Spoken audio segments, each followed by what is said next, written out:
AI wants you to imagine that it's test day and you're on your road test. The skies darken, the thunder cracks, and it begins to pour rain. And you're fumbling to figure out how to turn on the windshield wipers.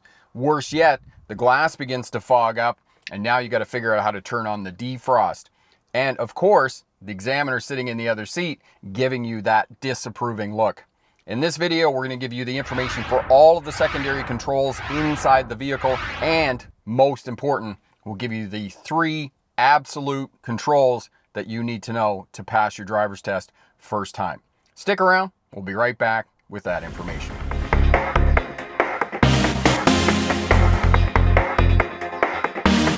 Start on the door here, and here on most of them you're going to have power windows on most late model vehicles, and there'll be automatic switches. If they have an A on them, you just push it once, click it all the way down, and then the window will roll all the way to the bottom.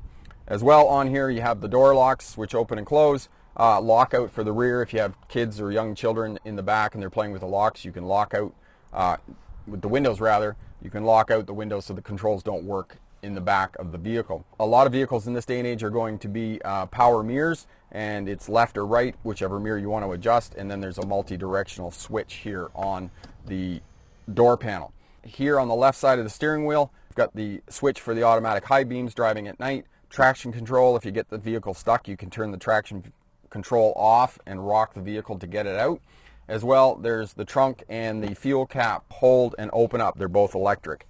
And for the fuel cap, if you're not sure which side of the vehicle on it is, if you look at the fuel gauge here, there'll be an arrow there, and that will tell you which side of the vehicle the fuel fill is on for the purposes of getting fuel and keeping the vehicle going up and down the road. Up underneath the steering wheel on the left side of the instrument console here, we have a trip odometer, and that's for when you go for a trip. You can set it to 0 and it'll tell you how many kilometers or miles you drove. As well, up here is the setting to dim and brighten the dash lights.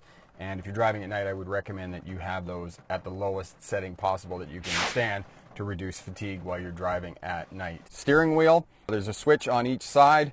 The one on the left is for signals, down, up, signal. And then as well, you have the lights, automatic. They'll come on automatic when it gets dark. Parking lights, which is just your orange and red lights on the vehicle, and then full lights on. You can turn them completely on. High beams are push it back and it will come on high beam, pull it back for low beams. Most of the time on these newer vehicles, you're just going to leave it on automatic. On the right side of the steering wheel is the windshield wipers. Once down is for intermittent, and you can control intermittent how fast it goes with this other one, with this ring switch here. 2 is low, down is completely down is on high. It's unlikely you're going to put them on high unless it's really, really raining. And then to spray the windshield, just pull it towards you and you'll get the spray onto the windshield there. Steering wheel controls, there's a lot of steering wheel controls on the left here, and most of these are used for your cell phone and controlling the radio and the stereo in the infotainment center here in the center of the vehicle. I'm not going to go over those.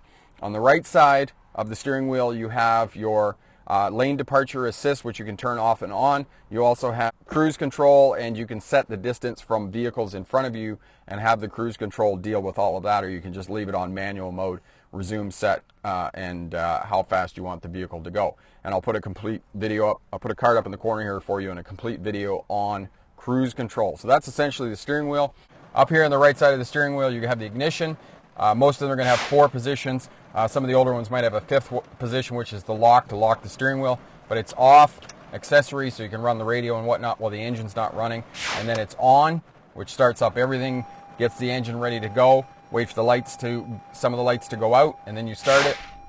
Don't hold it for more than 2 or 3 seconds at most, and then just release it, and it'll stay in the on position, and you're ready to go and drive. And then to turn it off, most of them you're going to have to push the switch in to unlock it, so it'll go completely to the off position, because then it locks the steering wheel and you can remove the key. In the center here at the top is the most important button. You want to know where your 4-way flashers are. It's right here in the top. The only time you're going to activate 4-way flashers is if you're pulled over on the side of the road for an emergency, or you're going slow down a road and you're looking for an address or something like that, then you'll activate the 4-ways. Don't put them on in bad weather on a roadway. It just annoys other drivers, so don't do that. And then heat controls, for the purposes of learning how to drive, at minimum you're going to have to know how to turn on the air conditioning if it's hot where you live. If it's cold, turn on the heat.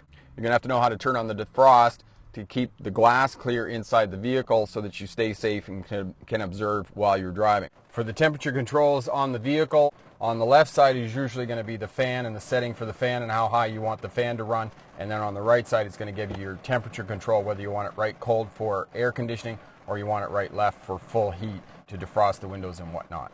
All newer vehicles, there's also going to be an electric defrost for the rear window. Turn that on as well, and you should be able to do that without looking at the panel in case you have to do that on your driver's test. Up here at the top, we got a couple of buttons to turn on interior lights, and as well you have your sunglass case. Put your sunglasses in there, and then just push it up again.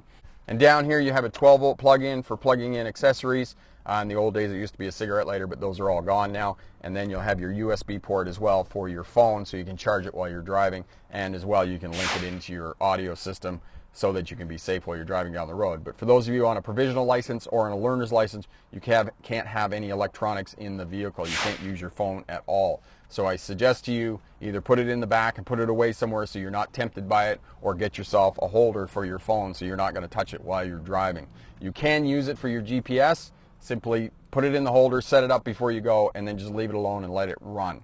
So those are the secondary controls on this Toyota Camry 2019.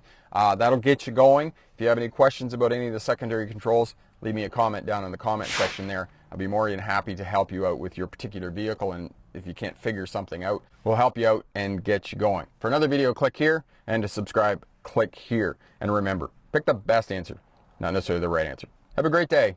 Bye now.